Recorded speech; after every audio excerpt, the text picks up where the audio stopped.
A paz de Cristo, a gente continua nosso estudo do céu e da terra. Vamos falar mais um pouco sobre o Sefaria e a interpretação do judaísmo, coisas profundas bastante importantes para nós também. A gente vai aqui para o Cântico de Moisés, no capítulo 32 de Deuteronômio. Podem os céus ouvir e a terra escutar? Inclinai os ouvidos aos céus e falarei, e ouça a terra as palavras da minha boca. Goteje a minha doutrina como a chuva, destile o meu dito como o orvalho, como chuvisco sobre a erva e como gotas de água sobre a relva. A gente vai falar um pouco mais do Sefaria, é um site de comentários judaicos, milenares e séculos atrás, inclusive, muito ligado ao Novo Testamento também, o meio que Jesus vivia, o meio rabínico. Jesus era um rabi, a forma de interpretação que eles utilizavam. Então, muitos dos comentários judaicos são dos mais profundos, é o meio rabínico, o meio de Jesus, o céu e a terra nos comentários do povo hebreu judaico através dos tempos. Vamos aqui para esse artigo, antes de entrar no Sefaria. Os céus e a terra dão testemunho. A gente vai aqui para a tradução do Google. É um momento de descontração, porque o Google aqui na tradução da palavra bear, em inglês, que significa urso, mas significa dar ou permanecer. Na verdade, céu e terra dão testemunho, é isso a tradução certa. E então, como falei, comentários judaicos, esse aqui de Deuteronômio 32:1. Os céus não sabem ouvir e a terra não pode ouvir aquilo que o Criador falou. Será? Então, como devemos entender o chamado de Moisés ao cosmo? Dá ouvido os céus, eu falarei, e a terra ouça as palavras da minha boca. E então, alguns comentaristas falam que o céu e a terra são ferramentas do Criador para a realização de suas intenções. Coisas simples, mas bem profundas, né?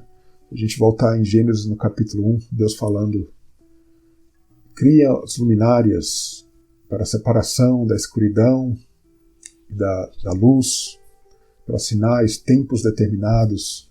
Então, os luminares criados ali pelo comando de Deus, e até hoje, se a gente parar para pensar, eles obedecem a Deus, na verdade. É uma coisa bastante simples que às vezes a gente não pensa. Sai de casa, olha para cima, se não estiver chovendo, é claro, você vai ver o que? O sol, a lua, as estrelas estão desde a criação cumprindo o propósito de Deus. E a pergunta fica, e a gente cumpre esse propósito também? Por isso eles são testemunhas, né? Inclusive a gente vai ver nos comentários judaicos falando sobre isso. Por isso eles são as testemunhas perfeitas, porque primeiro eles estão ali, nunca saíram, né? Estão sempre ali dia a dia, né? São testemunhas, né, que realmente contam uma história, são ferramentas que fazem o propósito de Deus, iluminam a terra, né? Seja de dia, seja de noite, iluminam a terra, fazem e obedecem, eu diria até, obedecem o propósito do Criador. E a questão volta para nós. Eles são testemunhas por quê? Porque estão ali, estão sempre fazendo a vontade de Deus, e a gente basta olhar para eles, são testemunhas contra nós.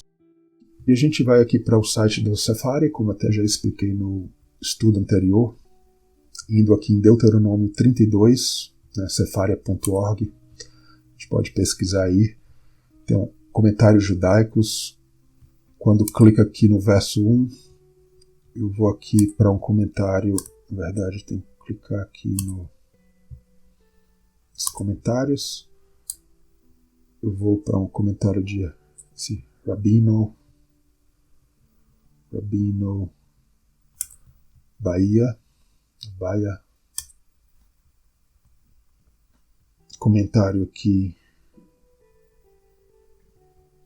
comentário aqui ao final, né? Se eu selecionar isso aqui, eu já estou vendo aqui, já pronto no Google a tradução.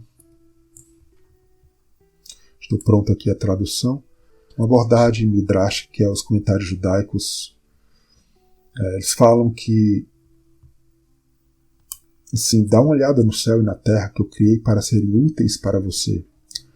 O céu e a terra mudaram seus caminhos, que eu estava falando. Os céus e a terra até hoje obedecem os comandos de Deus ali em Gênesis 1, 2 também.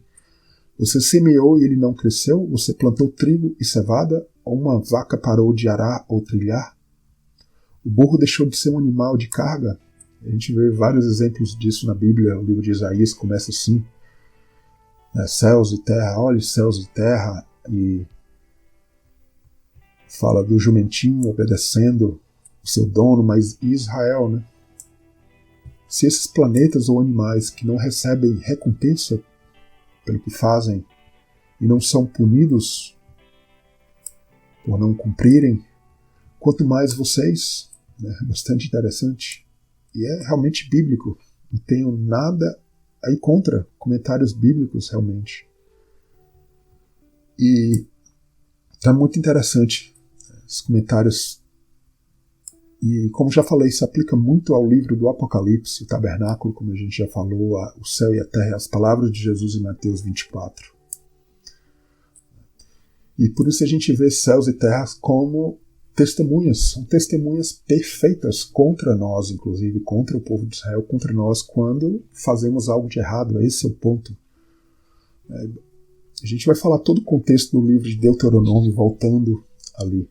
O Deuteronômio 32 é o finalzinho do livro ali. A gente vai mais um comentário em Deuteronômio 32, verso 1. Mais um comentário aqui de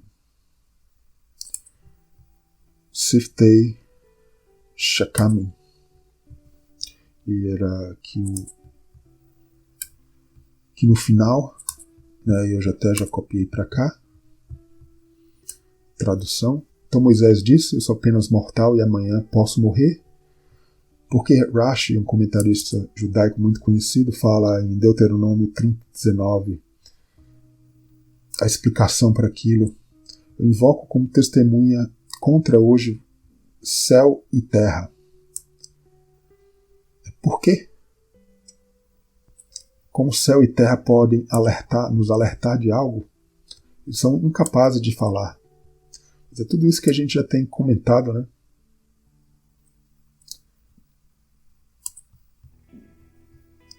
Israel ali não estava nem pensando em pecar, né? Estava entrando ainda na terra prometida. Mas Rashi explica: olhe para o céu como se estivesse emitindo um aviso verbal. E a música de Moisés. Então, eles são testemunhas justamente por isso, porque eles falam, são obras das mãos de Deus, eles são objetos para Deus estabelecer o seu propósito, e é isso o fundamento que Deus quer conosco. E outro comentário em Deuteronômio por Tu Harot, eu tenho aqui já traduzido. Então Moisés se dirige ao céu e à terra, são a essência da terra. E por quê? Céu e terra são algo duradouro, estão lá sempre. Um dia realmente passarão, mas esse é o motivo, são duradouros também, é outro ponto que a gente pode falar. Outro comentário aqui, agora em Deuteronômio 32, 2, é de Rashi, esse aqui que eu já coloco na tradução. Então, a doutrina de Deus como a chuva. Então, toda essa ligação do céu e a terra que fala é uma tipologia da doutrina de Deus sendo derramada como a chuva. Claro, então, isso fala muito do céu e da terra, tipologia bíblica. A gente volta aqui novamente a meus slides aqui. É uma salvação que vem dos céus, a terra gerando seus frutos. Por exemplo, aqui no Salmo 85, abençoaste, Senhor, a tua terra. Torna-nos a trazer, ó Deus, da nossa salvação. A verdade brotará da terra. Veja só, a verdade brotará da terra. A justiça olhará desde os céus. O Senhor dará o bem e a nossa terra dará o seu fruto. Veja só, a verdade brotará da terra, como realmente uma chuva vindo, né, irrigando, nascendo, a semente morre, como a gente vê Jesus falando, nasce a planta, E daí vai os frutos, o pão é formado, todo esse processo são tudo tipologia bíblica que a gente vê no Novo Testamento e livros como o Apocalipse. Então a lei, a Torá, ela desce do céu para o homem. Então a gente vê o Deuteronômio 32 já no finalzinho, o Cântico de Moisés, mas se a gente voltar ao livro de Deuteronômio, o que a gente vai ver? O que a gente vai ver? A Torá e a chuva, a Torá e caindo ali na terra como a palavra de Deus, como Jesus desceu dos céus também, belíssimo ver por esse lado também. O que a gente vê no resto do livro de Deuteronômio? A gente vê essa perspectiva, né, do cântico a Moisés, a testemunha, né, Moisés. Então o cântico ali era uma testemunha. A gente vê também algo interessante, céu e terra, duas testemunhas, as duas tábuas da lei também como testemunhas colocadas ali no Santo dos Santos. Céu e terra, duas coisas, testemunhas. Moisés e Josué também testemunhas. O que a gente vê no Apocalipse 11? Duas testemunhas. Então, testemunho sempre fala de duas, até porque é um espelho de uma coisa, um espelho da imagem de Deus também. Tem várias formas de se ver isso. A lei da festa de tabernáculos ali, Deuteronômio 31 também, o calendário lunar, fala também dos astros, né? O céu ali, os luminares influenciando a terra também, ditando as estações e a colheita do povo. Muito se falar sobre as festas de Israel também. Deuteronômio 30 fala de voltar à terra de um possível cativeiro, né? Voltar para a fidelidade com o Senhor. Extremidade do céu, infidelidade. A lei não está tão distante no céu, mas perto já, essa tipologia do céu e da terra. O céu como algo longe, mas algo palpável. A terra produzirá fruto da terra. Todas as leis sobre terra e Israel sendo fiel, a terra produziria. Céu e terra, as duas testemunhas, como já falei. Deuteronômio 28, 29, obediência, bênção na terra e para o povo, os frutos da terra virão, o povo multiplicará, arrancados da terra se forem infiéis, é o contraste, o fruto do ventre e da terra não viria, né, da infidelidade, as doenças do Egito, bestas e pragas na terra, sempre a questão de terra, veja só, terra. Deuteronômio 1 a 27 é só um resumo aqui, as mais variadas leis sobre terra, dízimo, muitas falam sobre isso, animais, colheita, as festas de Israel, o calendário da lua, né?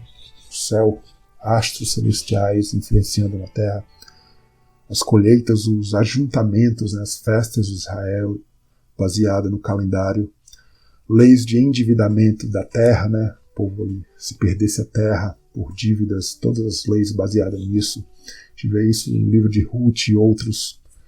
Então, isso é realmente lindíssimo. E a gente volta aqui para finalizar. O céu e terra. Céus e terra são imutáveis. É verdade que um dia, até literalmente, deverão passar, como Jesus fala, mas é isso. Se eles são imutáveis, como eles passarão? Mas eles vão passar, porque é verdade ali em Mateus 24, como a gente viu Jesus falando todo ali o contexto de Mateus 23, da religião. Aquela geração, a geração dos fariseus, uma geração que ainda não passou. Mas é algo que se não for espelhado, se não formos objetos para o propósito de Deus, não seremos imutáveis. Ou seja, um dia passaremos, assim como a religião passará. Esse é o propósito, é esse o sentido que Jesus está falando aqui em Mateus 24. Aquela geração e esta geração de hoje, a religião, ela passará. Porque simplesmente não estabelecem os propósitos de Deus, não cumprem em fidelidade, em precisão o propósito de Deus. Isso tudo, as tradições religiosas, tudo isso vai passar. Porque realmente a lua, as estrelas, o sol não têm dado a luz. Não falando aqui de forma literal, mas a igreja não tem dado a sua luz verdadeira. Então, tudo isso vai se passando, a palavra de Deus vai se cumprindo e vai haver transformação. O reino de Deus vai chegar completamente. As palavras de Jesus, estas sim, são imutáveis, não passarão. Espero que tenha sido proveitoso e que sejamos como o céu e a terra imutáveis, cumprindo ali desde Gênesis 1 o propósito de Deus. Tenha luz, para separação, para sinais, né, que a terra brote, sementes, frutos, e por aí vai. Toda a criação espelha o propósito que Deus quer para nossas vidas e para a sua igreja.